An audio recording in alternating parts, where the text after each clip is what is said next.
inviting me here. It's a pleasure to introduce my thoughts to Paul and the reception of Jesus and Paul to you.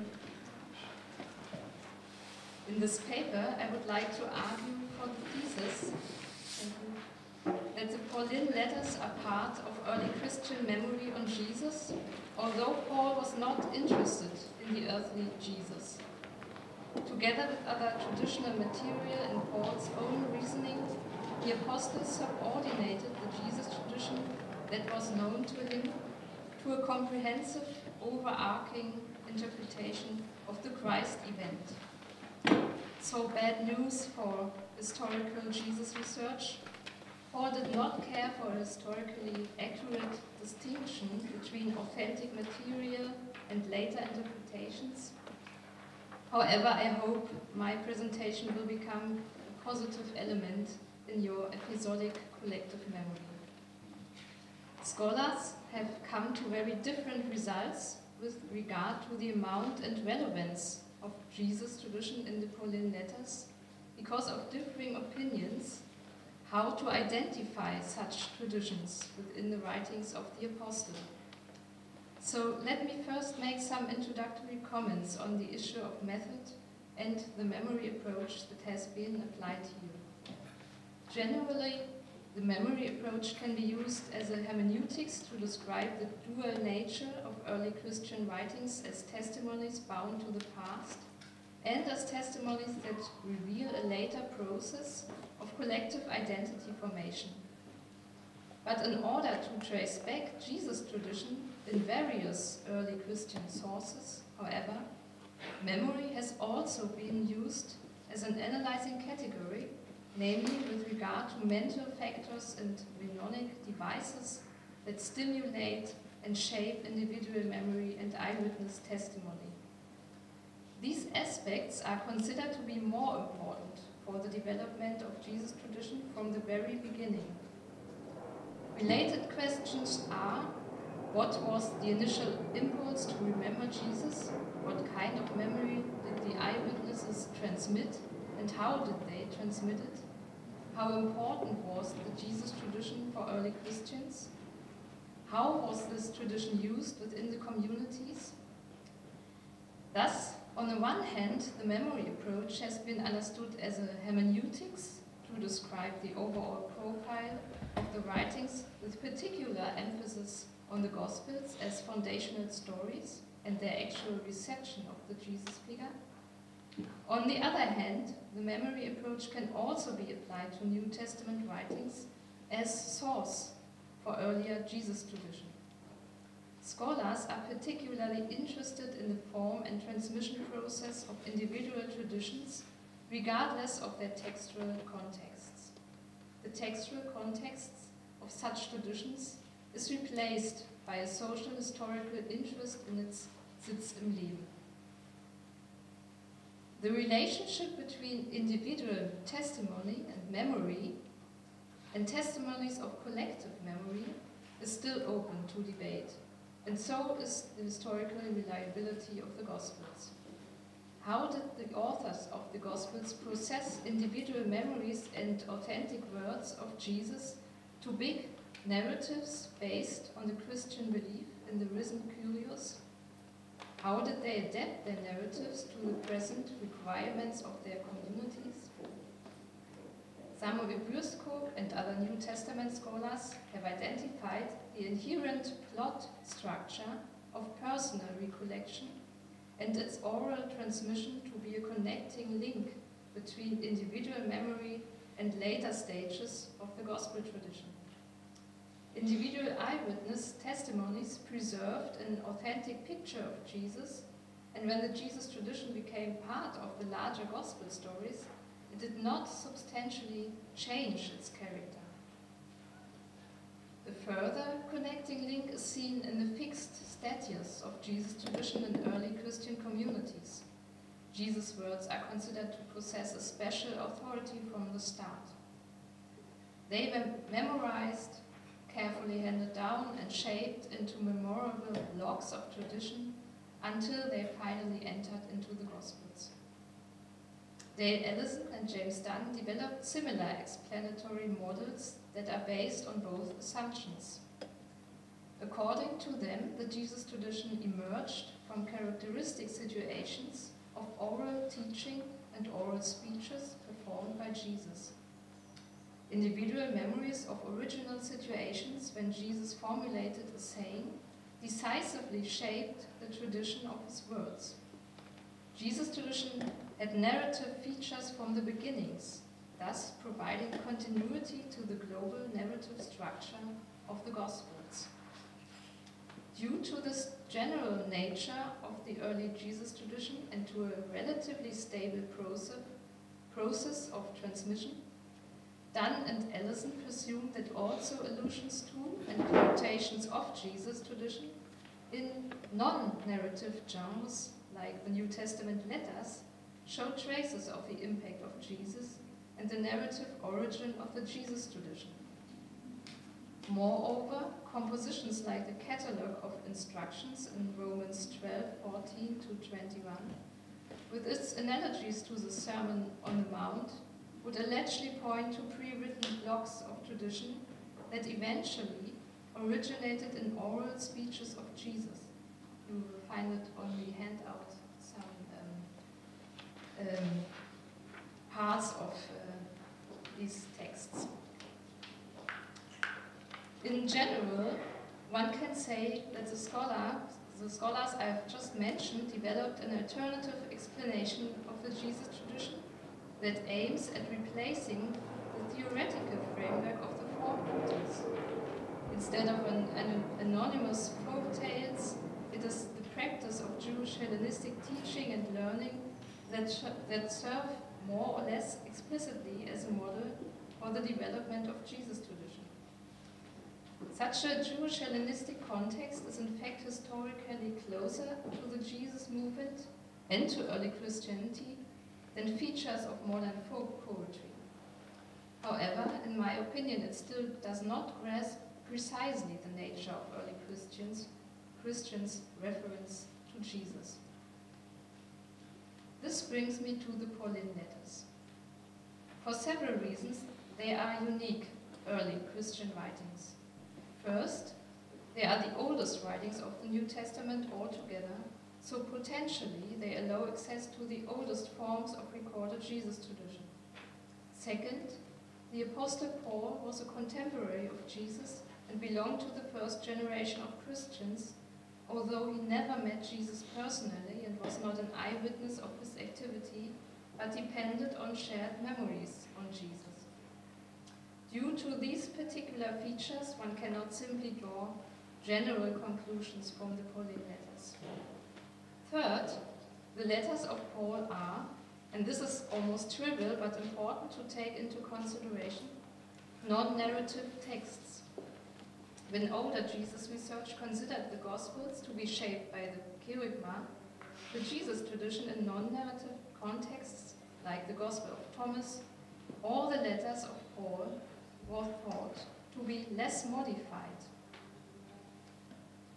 This is no longer widely accepted. At present, however, the Pauline letters still hold a special status in Jesus research. Because of an altered perspective on the Gospels, the letters are now interpreted as writings that employ Jesus tradition for paranetic purposes.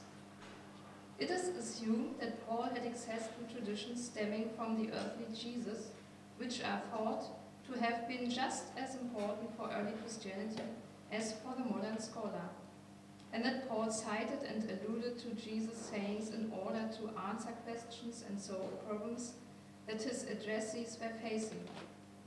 It is thought that the Jesus tradition can be separated from its argumentative embedding in Paul's letters by using the synoptic tradition as a foil against which Pauline allusions are identifiable. In this manner, the scholar supposedly gains access to the oldest reconstructible form of Jesus' sayings.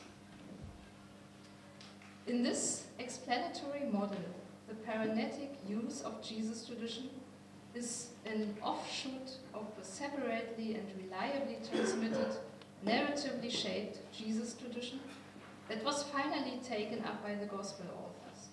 According to this model, early Christians developed, so to say, two different ways of transmitting Jesus tradition, one of which can be traced in the New Testament letters, the other one in the Gospels. This theory is expected to explain why synoptic tradition in the letters is not marked as quotations of Jesus, but can be identified only by their Gospel parallels. An original biographical setting of Jesus' words is thought to lie behind Paul's allusions. To allude to a saying of Jesus presupposes that there was a kind of fixed wording. Allusions and quotations are basically literary devices. They require a stable bulk of tradition. It is hardly surprising, then, that representatives, proponents of this explanatory model, use the scripture as an analogy for the Jesus tradition, especially James Dutton has done this. It is thought that Paul could allude to and quote Jesus just as he could quote from the scripture. It is highly questionable, however, that one can presuppose a fixed corpus of Jesus' tradition comparable to the fixed status of the scripture in the time of Paul. Apart from the Lord's Supper tradition in 1 Corinthians 11:23 to 25, which is introduced almost in the same way as the confession formula in 1 Corinthians 15:3 to 5, Paul never quotes Jesus word by word. Moreover, I see a further problem in isolating the alleged Jesus tradition from its written context in the letters. Replacing the actual written context by a hypothetical oral form seems to be a questionable methodological approach. There are no textual signals in Paul that would allow to separate the alleged Jesus tradition from its context and to consider it a special case of transmission. In most cases, the disputed Jesus tradition is indiscriminately mixed with other traditions stemming from an ancient Jewish or Hellenistic background. Romans 12:14 to 21, for instance, is a compilation of paranetic instructions dealing with enemies and the idea of non-retaliation. Most scholars consider this passage to contain Jesus tradition, since the text begins with an imperative, bless those who persecute you, that does not only have a parallel in Jesus' words in Luke 6:28, bless those who curse you, but is also without testimony outside of Christian literature. However, Paul does not present it as a quotation of Jesus. He does not even indicate to allude to Jesus here. Paul also does not seem to know Jesus' command to love one's enemy that we find in the synoptic context. It is all the more striking that in order to illustrate how to deal with enemies, the apostle quotes from the book of Proverbs, Proverbs 25, you find it on the handout. Besides this, the passage on Romans 12 shows further allusions and quotations from the scripture and echoes of Jesus' wisdom literature. For instance, Proverbs 3:4 and Romans 14:17. Not least, also, the unique imperative of blessing could be interpreted as a further development of comparable themes and motives in Jewish literature. Thus, the Testaments of the 12 Patriarchs, a pseudo-epigraphic work of Diaspora Judaism, include the command to pray for the enemy in the Testament of Joseph 18 and Testament of Benjamin 3. Tradition in Romans and the Gospels is that it is rooted in Jewish ethics and wisdom. What differentiates Romans from the Synoptics, apart from the actual wording of the parallels, is the fact that Paul does not present the instructions as Jesus' words. The anonymous way of presenting the tradition is not only characteristic to Paul, it can also be found in the first letter of Peter, 3:8 to 19. Just like in Romans and 1 Peter, the relevant parallel exhortations are also accompanied by quotations from Scripture, which takes over the validating function. Reference to Scripture. The addressees are to live according to the authority of Scripture. In terms of the command not to retaliate, Romans and 1 Peter share even more characteristics with each other and with Jewish wisdom literature than with the Gospels. Now I would like to face these findings with the assumption that the Jesus tradition in Paul eventually reveals an original biographical setting that was handed down by eyewitnesses. Is it really plausible to assume a memorized log of Jesus' teachings that the authors of Romans and 1 Peter referred to? Can we find traces of the authority of Jesus behind the writings? To my opinion, the answer would be no. The direction of transmission can just as well be reversed in such a way that early Christians developed a pre-synoptic speech of Jesus from the early Christian cluster of non-retaliation and dealing with the enemy. The radical command to love one's enemy could have been formulated in analogy to the older imperative to bless the persecutors. The love command, this prominent command of Jesus, would then represent the final culmination within a development process. However, this remains speculation. Nevertheless, Paul and the Synoptics share a certain view on the common wisdom tradition on non-retaliation, a view that differs from non-Christian receptions of these motives. Within the wisdom literature, for instance, the testaments of the 12 patriarchs, non-retaliation and praying for one's enemy are part of a family ethos that is addressed and limited to the brother. In other non-Christian texts, the command not to take revenge is interpreted in patterns of conventional wisdom, ergehen zusammen. Unlike these examples, Romans 12 and even more, Matthew and Luke, contrast negative behavior with an unconditionally positive reaction, thereby transforming the early Jewish tradition of non-retaliation into something new. Dispensing with the principle of reciprocal behavior, early Christian sources consistently point to a new way of processing this cluster of motives. Influenced by Leviticus 19:18, the Gospels sharpen the exhortation to care for enemies, crafting instructions for overcoming evil with good, and acting in a paradoxical manner.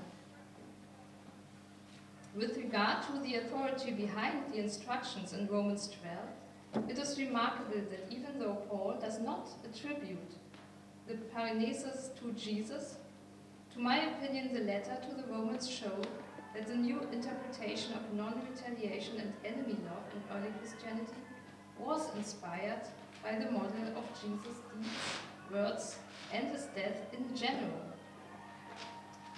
Let me demonstrate this briefly. In Romans 12:20, Paul quotes from Proverbs in order to illustrate how to deal with enemies. That is, to feed him and to drink him when he is hungry and when he is thirsty. But he skips the part of Proverbs where motivation for the required behavior is mentioned, namely God's reward, in Proverbs 25:22c, this last part. In Romans, motivation for performing good deeds for enemies is explained not in this particular citation, but in the whole letter.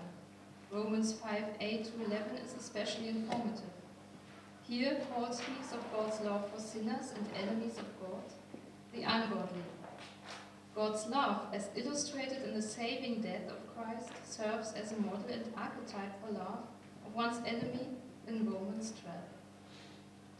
Thus, the Christ event constitutes the framework of the paranesis with its demand to repay evil with good. The saving death of Jesus is interpreted as God's loving concern for the sinners and enemies of God. Just as God proves his love for enemies, the believers shall act likewise. It cannot be ruled out that there is nonetheless particular historical biographical memory of Jesus behind the instruction catalogue in Romans 12. Such memory is insignificant in Paul's argumentation, however. The early Christian interpretation of Jesus' life and death and experiences of seeing the risen Christ not only affects the use of ethical themes and motives as in Romans 12, also other Jesus tradition in the Pauline letters is shaped by reference to this Christ event. Hence one can say that there is a kind of narration in the background of Paul's reception of tradition. Alexander Wedderburn has compiled some details of the Jesus story that are spread among various writings of Paul. It can be paraphrased like this. Now you proper English. Paul tells us of God sending out a son, born from a woman, born under the law, Galatians 4:4, a son who was at the time the Lord through whom all things are, 1 Corinthians 8:6. Being rich, he begat himself, and being in the form of God, he did not hold equality with God to be a hypagmos, but rather emptied himself and took on a servile form, a human likeness. He humbled himself to the point of being subject to death, even crucifixion. Philippians 2:6-8. He became a servant of the circumcision for the sake of God's truth. Romans 15:8. Though he knew no sin, he was made sin for our sakes, that he might become God's righteousness in him. 2 Corinthians 5:21. He became a curse for us by being hanged on his cross that he might redeem us. He was betrayed on that night, held a last meal with his disciples. He was given up for our transgressions and raised for our justification. Romans 4:25. God's own Son was not spared by his Father, but was given up for us all. Romans 8:32. He died for our sins, was buried, was raised on the third day, and appeared to various disciples and Paul. He died, was raised, and was exalted to God's right hand. God greatly exalted him to receive the homage of all things. He will descend from heaven to be reunited with the dead in Christ and those who are still alive. 1 Thessalonians 4. The narrative of Jesus Christ is presented here as a story that has begun in the past, in fact in a prehistory, goes on until today, and determines the future of the faithful. The earthly life of Jesus, as Wedderburn formulated, is set within the perspective of a grander divine design. It is remembered within this mindset. For Paul, the story brings about new anthropological and soteriological insights. Thus, the Christ event constitutes a shared, common past that results in new communities as a body with many members, as he puts it in 1 Corinthians 12. The whole Christ event functions as a hermeneutical comprehensive key for various traditions from different sources and origins. Hence, if one wants to speak of a narrative background of the Jesus tradition in Paul, it is this larger Christ event with its historical and meta-historical parts. Paul can refer to this Jesus story with the phrase in Christ or in the Lord, en Kyrio, en Christo. He uses this expression to validate his exhortations and arguments as well as various traditions. It is an abbreviation of the larger Christ event. In Romans 14:14, where Paul discusses the purity of food, he makes use of this short formula, saying that he is persuaded in the Lord Jesus that nothing is unclean in itself. The expression, being persuaded in the Lord Jesus, is to my mind not a quotation formula, and this passage does not allude to a word of Jesus, as, for example, in Mark 7:15. It is rather a reference Jesus to the Christ event as the reason for the purity of all things. Here in Romans 14:14, it is this same kurios that Paul refers to in other contexts when he highlights the authority he has received from the Lord and emphasizes the legitimacy of his own instructions. In 1 Thessalonians 4:1 and 4:2, Paul exhorts the community by the Lord Jesus and encourages them in the Lord Jesus to live in a way that pleases God.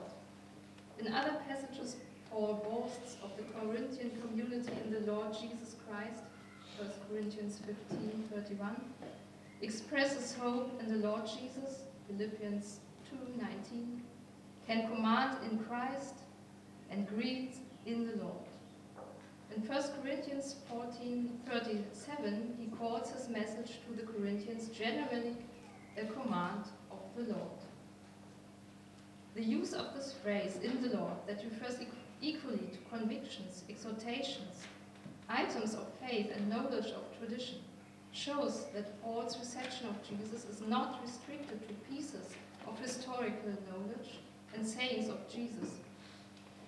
Just as the narrative of the earthly Jesus is extended to meta-historical events, it also settles many different aspects of the early Christian community life.